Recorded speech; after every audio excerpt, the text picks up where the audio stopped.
I have 2 names. Afite amazina abiri. Nyamata people, they gave me a name. Abantu b'Inyamata hari izina bampaye. 2018 when I was in Nyamata, they gave me a name. Ubwo nari Inyamata hari izina bampaye. The youth from all around ECD were here. Urubyiruko rwose ruva muri iyi field rwari hano, rwo muri iyi division rwari hano. People from Tanzania, Uganda, Kenya, muri Tanzania, Uganda, muri Kenya. What other one? Burundi. They came and we had a good meeting. Both baraje kandi twagira ibihe byiza. At the end of those meetings, turangije ibyo bihe, they decided to give me a name.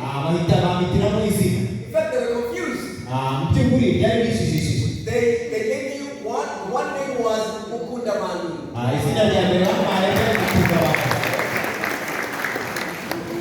And then the other name hanyuma izina rya kabiri was Rukundo. ryari Rukundo. Pastor Rukundo, please come here. Pastor Rukundo, reka tumusabe yegere hino. We need to make a decision today. Uyu munsi rero turagomba gufata umwanzuro. I cannot use my name anymore. Agomba kuzongera gukoreshereza izina. Is there a second to the motion? Ese kirasobanutse? Is there a second to the motion? Okay. Is there a second to the motion? All in favor say aye. Abavuga ko ari igihe ugomba kugitwa.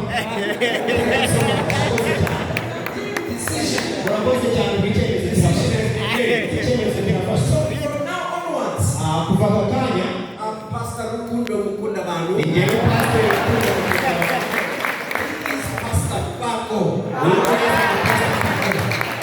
Is that clear? Nibyo birasobanutse? Is that clear? Birasobanutse? Is it clear? Birasobanutse? He is who? Uyu ni nde? Pastor Bako. Pastor Bako. I'm Pastor Rukundo. Yewe ni Pastor Rukundo. Thank you so much. Urakoze.